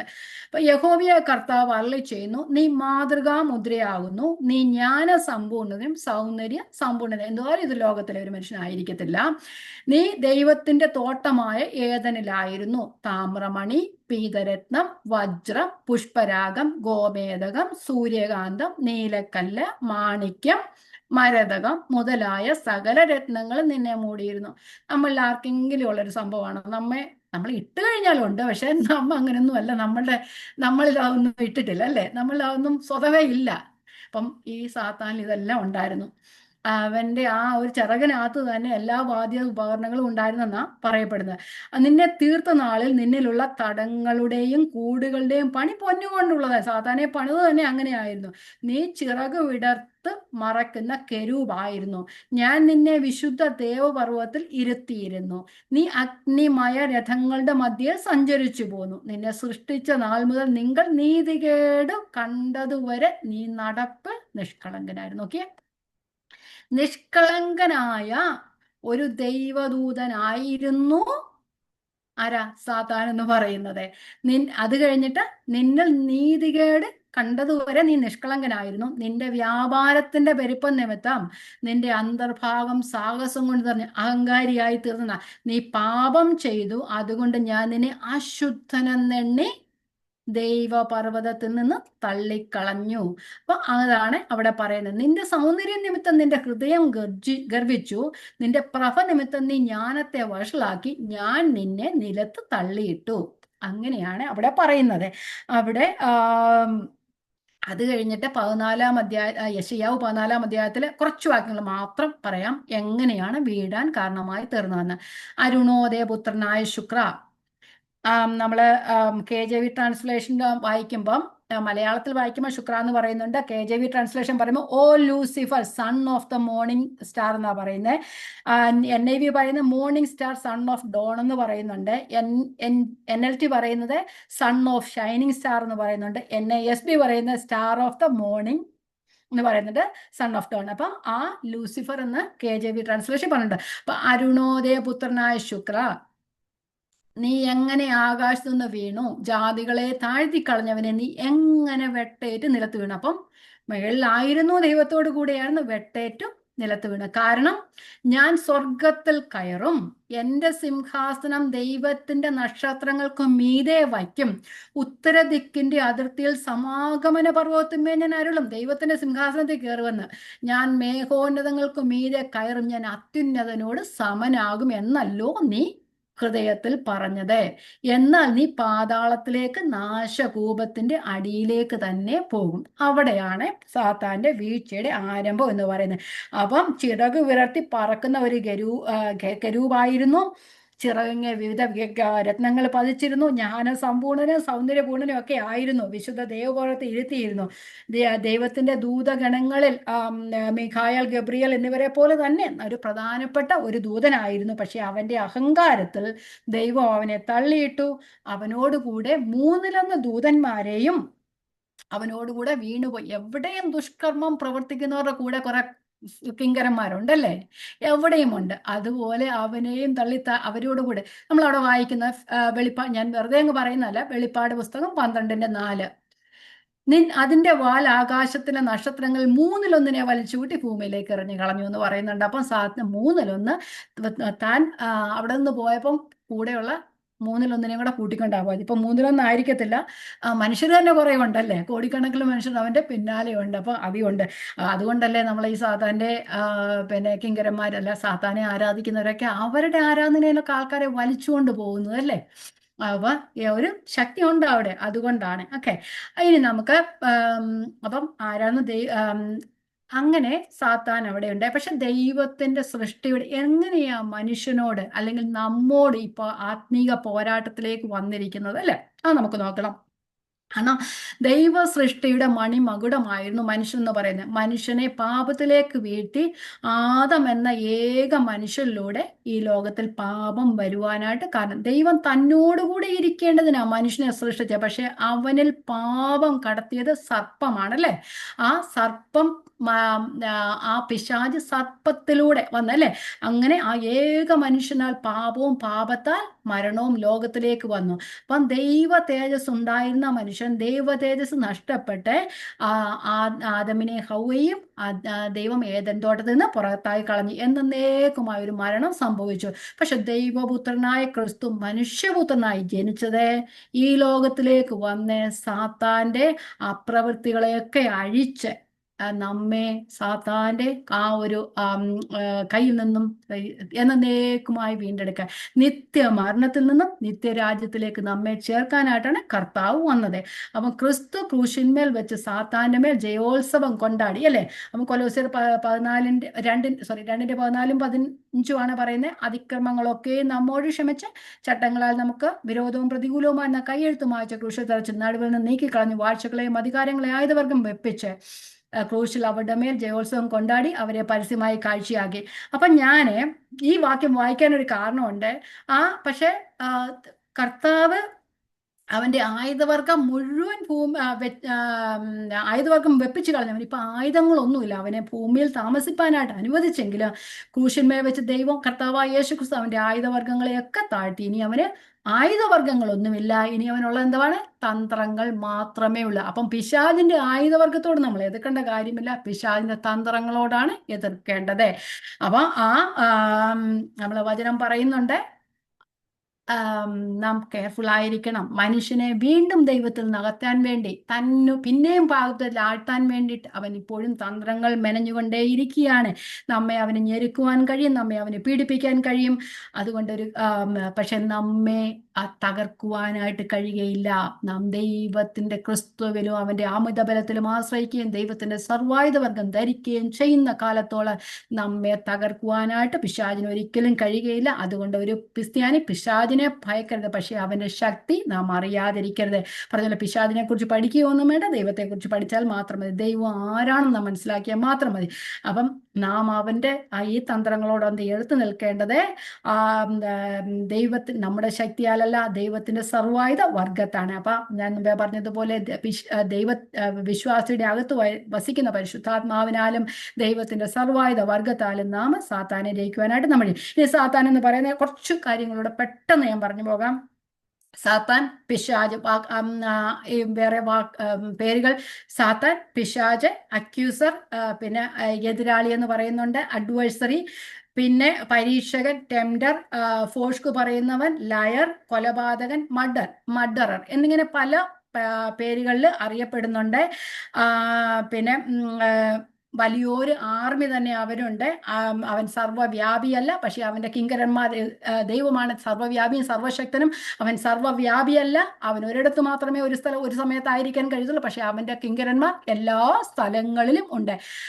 വെളിപ്പാട് പുസ്തകം 12:9 പറയുന്നുണ്ട്, ഭൂതലത്തെ മുഴുവൻ തെറ്റിച്ചു കളയുന്ന പിശാചും സാത്താനും എന്ന മഹാസർപ്പമായ പഴയ പാമ്പ്. അപ്പൊ ഭൂതലത്തെ മുഴുവൻ തെറ്റിച്ചു കളയുവാനായിട്ട്, ഒരാളെ തന്നെയല്ല, തെറ്റിച്ചു കളയാനായിട്ട് അവന്റെ സംഘങ്ങൾ, അതാണ് പറഞ്ഞ പവേഴ്സ് ആൻഡ് പ്രിൻസിപ്പാലിറ്റീസ് എന്നൊക്കെ പറഞ്ഞ സാത്താനോട് കൂടെയുള്ള സർവ്വ സംഘങ്ങളും എന്ന് പറയുന്നുണ്ട്. അപ്പൊ അത് പിന്നെ നമ്മളെ വിശുദ്ധിയെ തകർക്കുന്ന ഏത് പ്രവൃത്തിയിലേക്ക് നമ്മെ നയിക്കാനായിട്ട് അവൻ തന്ത്രങ്ങൾ മെനഞ്ഞുകൊണ്ടേയിരിക്കും. അവൻ ദൈവത്തെ അനുകരിക്കുന്നവനാണ്. അവൻ എന്താ പറയുന്ന അനുകരണ വീരനാണ് അവന്. അപ്പൊ നമ്മൾ പറയുന്നുണ്ട്, ദൈവത്തിന്റെ പള്ളി എന്ന് പറയുന്ന പോലെ സാത്താന്റെ പള്ളിയിൽ നിന്ന് നമ്മൾ പെട്ടെന്ന് പോവാ ഈ വാക്യം തീർക്കാൻ വേണ്ടിയിട്ട്. സാത്താന്റെ പള്ളിയിൽ നമ്മൾ റെവലേഷനിൽ കാണുന്നുണ്ട്, നമ്മൾ ഭൂതങ്ങളുടെ ഉപദേശം എന്ന് കാണുന്നുണ്ട്, മറ്റൊരു സുവിശേഷം എന്ന് കാണുന്നുണ്ട്, വെളിച്ചദൂതൻ എന്ന് പറയുന്നത് ക്രിസ്തുവിന്റെ ദൂതന്മാരെ പോലെ വെളിച്ചദൂതൻ എന്ന് പറയുന്നുണ്ട്. നമ്മളെ സാത്താന്റെ പ്രസംഗകരുണ്ട്, അവർ സുവിശേഷന്മാർ എന്നല്ലേ പറയുന്നത്, അവരുടെ ദൂതന്മാർ, അവരുടെ എന്നൊക്കെ പറയുന്നുണ്ട് അല്ലേ. പിന്നെ വേറൊരു സുവിശേഷമുണ്ട്. പിന്നെ സാത്താന്റെ തൃത്വമുണ്ട്, സാത്താന്റെ സിംഹാസനമുണ്ടെന്ന് വരെ നമ്മൾ വേദപുസ്തകത്തിൽ, വെളിപ്പാട് പുസ്തകത്തിൽ നമുക്ക് വായിക്കുവാനായിട്ട് കഴിയും. അപ്പൊ അനുകരണമാണ്. സാത്താനെ പല കാര്യങ്ങളിലാണ് വചനം ഉപമിച്ചിരിക്കുന്നത്. സർപ്പം, ചെന്നായ, പറവ, കള്ളൻ, നമുക്കെല്ലാം അറിയാവുന്നല്ലേ. സർപ്പം നമ്മൾ ആദ്യത്തെ കാണുന്നുണ്ട്, ചെന്നായി എന്ന് നമ്മൾ അപ്പോസ്തല പ്രവർത്തികളിൽ കാണുന്നുണ്ട്, പറവ എന്ന് നമ്മൾ വിത്ത് വിതയ്ക്കുന്ന ഉപമയിൽ കാണുന്നുണ്ട്, കള്ളൽ എന്ന് കർത്താവ് തന്നെ പറയുന്നുണ്ട്, പിന്നെ അലർന്ന സിംഹം എന്ന് പത്രോസ് പറയുന്നുണ്ട്, വെളിച്ചദൂതൻ എന്ന് കൊരിന്ത്യലേഖനത്തിൽ പൗലോസ് പറയുന്നുണ്ട്, പിന്നെ ഈ ലോകത്തിന്റെ ദൈവവും എന്ന് പറയുന്നുണ്ട്. പല കാര്യങ്ങൾ അവനെ ഉപമിച്ചിരിക്കുന്നു. പിന്നെ സാത്താനെ ആരാധിക്കുന്നവരുണ്ട്. പെട്ടെന്ന് പറഞ്ഞു പോകാം. 1 കൊരിന്ത്യർ 8 എഴുതുന്നവർക്ക് മാത്രം, വായിക്കുന്നില്ല, സമയമില്ല. 8:4-5 അവിടെ പറയുന്നത് ആകാശത്തിലോ ഭൂമിയിലോ ദേവന്മാർ എന്ന പേരിലുണ്ട്, ഏകദൈവം. അപ്പൊ ദേവന്മാർ എന്ന പേരുള്ളവരുണ്ട്. അതിൻ്റെയൊക്കെ മറവില് ഈ സാത്താനും അവന്റെ കിങ്കരന്മാരുണ്ട്. ഭൂതങ്ങളെ ആരാധിക്കുന്നവരുണ്ട്. നമ്മള് 1 കൊരിന്ത്യർ 10:20 പറയുന്നുണ്ട്, അവർക്ക് ബലി കഴിക്കുന്നവരുണ്ട്. തൻ്റെ കുഞ്ഞുങ്ങളെ നമ്മൾ കാണുന്നുണ്ട്. രാജാക്കന്മാർ പോലും സ്വന്തം കുഞ്ഞുങ്ങളെ സാത്താൻ ആശാര പ്രതിഷ്ഠകൾക്കൊക്കെ ബലി കഴിപ്പിച്ചത് നമ്മൾ കാണുന്നുണ്ട്. ബലി കഴിക്കുന്നവരുണ്ട്. പിന്നെ നമ്മളെ സങ്കീർത്തന പുസ്തകത്തിൽ കാണുന്നുണ്ട്, മക്കളെ ഭൂതങ്ങൾക്ക് ബലി കഴിക്കുന്നുണ്ട്. 106 സങ്കീർത്തനം 37 വാക്യം. ഇനി റെവലേഷൻ 16:4 പറയുന്നുണ്ട്, അവന് അത്ഭുതങ്ങളെ ചെയ്യുവാനായിട്ടുള്ള കഴിവുണ്ട്. അത് ഞാൻ ഒന്ന് വായിച്ചു പോകാം. വെളിപ്പാട് പുസ്തകം 16:13-14 വാക്യങ്ങൾ. മഹാസർപ്പത്തിന്റെ വായിൽ നിന്നും മൃഗത്തിന്റെ വായിൽ നിന്നും കള്ളപ്രവാചന്റെ വായിൽ നിന്നും തവളയെ പോലെ 3 അശുദ്ധാത്മാക്കൾ പുറപ്പെടുന്നത് ഞാൻ കണ്ടു. ഇവ സർവ്വഭൂതലത്തിലുമുള്ള രാജാക്കന്മാരെ സർവശക്തനായ ദൈവത്തിന്റെ മഹാദിവസത്തിലെ യുദ്ധത്തിന് കൂട്ടിച്ചേർപ്പാൻ അത്ഭുതങ്ങൾ ചെയ്തുകൊണ്ട്. മോശ അത്ഭുതം ചെയ്തപ്പോൾ ഫറവോന്റെ മന്ത്രവാദികളും ചെയ്തല്ലേ, അതുപോലെ അത്ഭുതങ്ങൾ ചെയ്യുന്നവരെ കണ്ടിട്ട് അത് ദൈവത്തിന്റെ അത്ഭുതമാണെന്ന് വിശ്വസിച്ച് പോകുന്നവരുണ്ട്. അങ്ങനെ അത്ഭുതങ്ങളും ചെയ്യുവാനായിട്ട് കഴിയുവാനായിട്ട് കഴിയും. പൗലോസ് പറയുന്നുണ്ട് 2 കൊരിന്ത്യർ 10:3, 4, 5, 6 വാക്യങ്ങൾ. ഒന്ന് ഞാൻ പെട്ടെന്ന് വായിച്ചു പോകാം. 2, 3, 4, 5 മിനിറ്റ് കൊണ്ട് നമുക്കിവിടെ തീർക്കാം. പൗലോസ് പറയുന്നു 2 കൊരിന്ത്യർ 10:3, 4, 5, ഞങ്ങൾ ജഡത്തിൽ സഞ്ചരിക്കുന്നവരെങ്കിലും ജഡപ്രകാരം പോരാടുന്നില്ല. ഞങ്ങളുടെ പോരിന്റെ ആയുധങ്ങളോ ജഡീകങ്ങളല്ല. ജഡമനുഷ്യരോടല്ല ഞങ്ങളുടെ പോരാട്ടം, കോട്ടകളെ ഇടിപ്പാൻ ദൈവസന്നിധിയിൽ ശക്തിയുള്ളവ തന്നെ.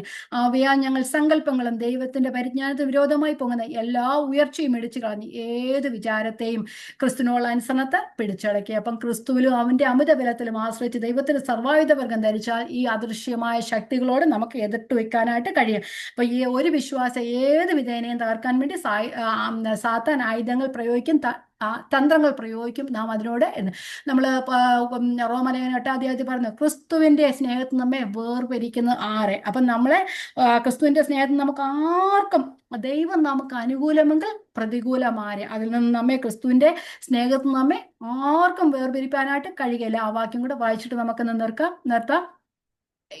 റോമാലേഖനം 8:38-39 വാക്യങ്ങൾ. മരണത്തിനോ ജീവനോ ദൂതന്മാർക്കോ വാഴ്ചകൾക്കോ അധികാരങ്ങൾക്കോ ഇപ്പോഴുള്ളതിനോ വരുവാനുള്ളതിനോ ഉയരത്തിനോ ആഴത്തിനോ മറ്റ് യാതൊരു സൃഷ്ടിക്കോ നമ്മുടെ കർത്താവായ യേശു ക്രിസ്തുവിലുള്ള ദൈവസ്നേഹത്തിൽ നമ്മെ വേർതിരിപ്പാൻ കഴിയുകയില്ല എന്ന് ഞാൻ ഉറച്ചിരിക്കുന്നു. നമ്മൾക്ക് ഉറയ്ക്കാൻ കഴിയുമോ? അതാണ് എൻ്റെ ചോദ്യം. നമുക്ക് ഉറയ്ക്കാൻ കഴിയുമോ? നമ്മൾ ഉറയ്ക്കണം. നമ്മൾ ഉറച്ചാൽ മാത്രമേ നമുക്ക് മുമ്പോട്ട് പോകുവാനായിട്ട് കഴിയുകയുള്ളൂ. അതിന് ദൈവം നമ്മളെ സഹായിക്കട്ടെ. നമ്മൾ സാത്താൻ തന്ത്രങ്ങൾ മെനയുന്നവനാണ്. അവന്റെ തന്ത്രങ്ങൾ ഉയർത്തിപ്പാൻ കഴിയേണ്ടത് ദൈവത്തിന്റെ സർവായുധം നാം ധരിക്കണം. നമ്മുടെ ക്രിസ്തീയ ജീവിതം എന്ന് പറയുന്നത് നമ്മളെ ഒരു പോരാട്ട കളത്തിലാണ്, ആത്മീയ യുദ്ധക്കളത്തിലാണ്. അതുകൊണ്ട് നാം എപ്പോഴും പോരാട്ടം നമുക്കുള്ളവരാണ്. ഒരു പോരാട്ടമല്ല, സ്ഥിരമായിട്ട് നമുക്ക് പോരാട്ടമുള്ളവരാണ്. നാം ഒരു വിശ്വാസിയായി തീർന്നത് മുതൽ നമ്മൾ ദൈവം നമ്മെ എടുത്തുകൊണ്ട് പോകുന്നത് നമുക്ക് പോരാട്ടമുള്ളൂ. വെറുതെ ഒരു കേവലം വിശ്വാസിക്ക് അത്ര പോരാട്ടങ്ങളൊന്നുമില്ല. പക്ഷേ ദൈവത്തിന്റെ ശുശ്രൂഷ അല്ലെങ്കിൽ ദൈവത്തിന്റെ വേല ചെയ്യുന്നവരെ അല്ലെന്നുണ്ടെങ്കിൽ നാം ദൈവത്തിന്റെ വേല ചെയ്യുന്നവരും വിശുദ്ധിയുള്ളവരെല്ലാവരും ആയിരിക്കണമെന്ന് നിർബന്ധമൊന്നുമില്ല. അതുകൊണ്ടാണ് പറയുന്നത് നമ്മെ വിശുദ്ധീകരണത്തിലേക്ക്, നമുക്ക് എന്തും പറയാൻ പറ്റാം, വിശുദ്ധിയിൽ ജീവിക്കാൻ ബുദ്ധിമുട്ടാണ്. നമുക്ക് കുറച്ച് പഠിച്ച കാര്യങ്ങളൊക്കെ പറയാൻ കുഴപ്പമൊന്നുമില്ല, പക്ഷെ അത് പ്രാവർത്തികമാക്കണമെങ്കിൽ അതിന് വില കൊടുക്കേണ്ടി വരും. അത് നമ്മൾക്ക് ചുറ്റുമുള്ള അദൃശ്യ ശക്തികൾ നമ്മെ അതിൽ നിന്ന് പിന്തിരിക്കും. ആ ദൈവത്തിന്റെ വിശുദ്ധിയിലേക്ക് നാം ആയിത്തീരാൻ ഇരിക്കാൻ വേണ്ടി തന്ത്രങ്ങൾ മെനയുന്നവനാണ്. അതുകൊണ്ട് നാം അവനെ അറിയണം. നാം അതിലുപരിയായി നമ്മുടെ ദൈവത്തിൽ ആശ്രയിക്കണം, ദൈവത്തെ അറിയണം, ദൈവത്തിന്റെ ശക്തിയിൽ ബലപ്പെടണം. കർത്താവിന്റെ ക്രിസ്തുവിലും അവന്റെ അമിത ബലത്തിലും ശക്തിപ്പെടുവൻ. പിശാചിന്റെ തന്ത്രങ്ങൾ എത്തിൽപ്പാൻ കഴിയണം. ദൈവത്തിന്റെ സർവായുധം ധരിച്ചു കൊള്ളുവീൻ എന്ന് ദൈവത്തിന്റെ വചനം പറയുന്നു. സർവായുധ വർഗം നമുക്ക് അടുത്ത ക്ലാസ്സിൽ പഠിക്കാം. ഈ വചനങ്ങൾ ദൈവം നമ്മെ അനുഗ്രഹിക്കട്ടെ. ദൈവത്തിന്റെ നാമം വാഴ്ത്തപ്പെടുമാറാകട്ടെ. ദൈവത്തിന് സ്തോത്രം.